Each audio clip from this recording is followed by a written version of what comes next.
This is a tangle I'm calling S scrolls. So it starts with a printemps, and then it turns into an elongated letter S. So here's the printemps, and then it's going to come around and go down to create the bottom of the letter S and turn into another smaller printemps. And what I love about this is I've been drawing this for a very long time, and I just thought how cool if it could all come together a little bit more. So I had lots of different drafts of how I wanted to show this tangle, and I really love how it came together. So I have a unique piece of paper. None of my pieces of paper that I have that I draw on are symmetrical. They're all different sizes because they're usually scrap paper. So I put one in each corner, and then each side of the printemps, you're just going to draw a line down to the very first line that it comes to and stop. And on where you're connecting the S's, I tend to kind of bring those in a little bit. And then I do the same from the bottom. But at the bottom, I just let it go a little bit until I decide where they're going to go. Because you can do whatever with them. So this is just me showing you the basics of kind of how I came up with this. But it's really the letter S, and the top and the bottom are turned into a printemps. So if you don't like the flow of how I created it, you could draw the letter S and then create a printemps inside of it, whatever works for you. That is what the Zentangle method is all about. It's about finding your way, because that's the best way, is your way. There's no right or wrong. It's what's best for you. And so I'm going to do this on all of these. And then I end up taking a pencil to kind of decide where I want the rest of these S scrolls to go. And when I'm doing a big piece like this, I like to use pencils so I have an idea of where it's going to go. But taking the pen and following the pencil gives me more confidence, which allows me to enjoy the tangle more and what I'm doing.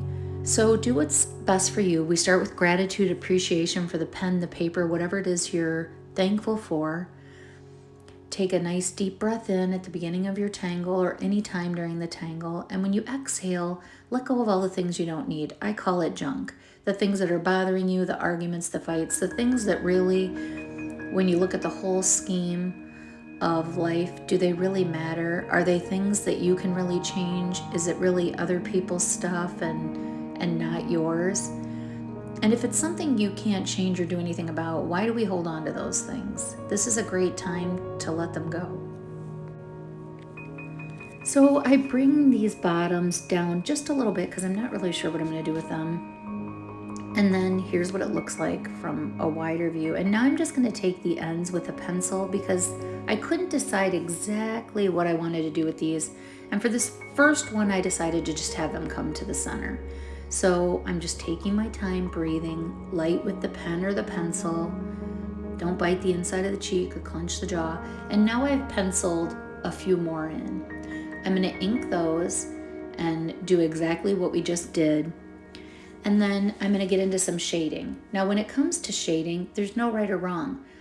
And I'm going to show you where I put the shading, but make sure you make it your own. Do what you love. Put the graphite or the pencil wherever you want. That's what I recommend. And then I just drew some ink lines to the center as though they're all coming from the same place.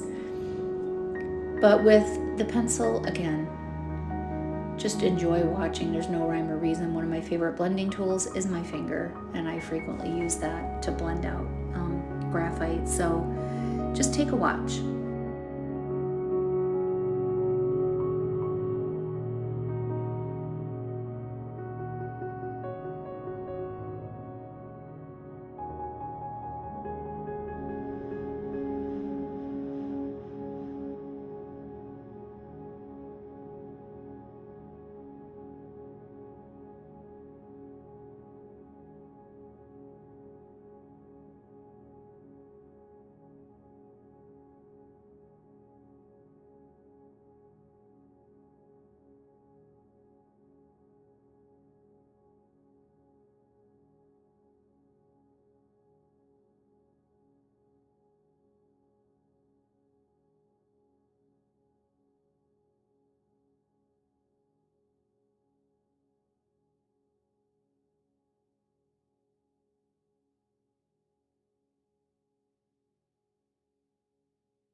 So after some shading, this is what it looks like. And then after I took it into my own hands, again on my own time, I added a little bit more.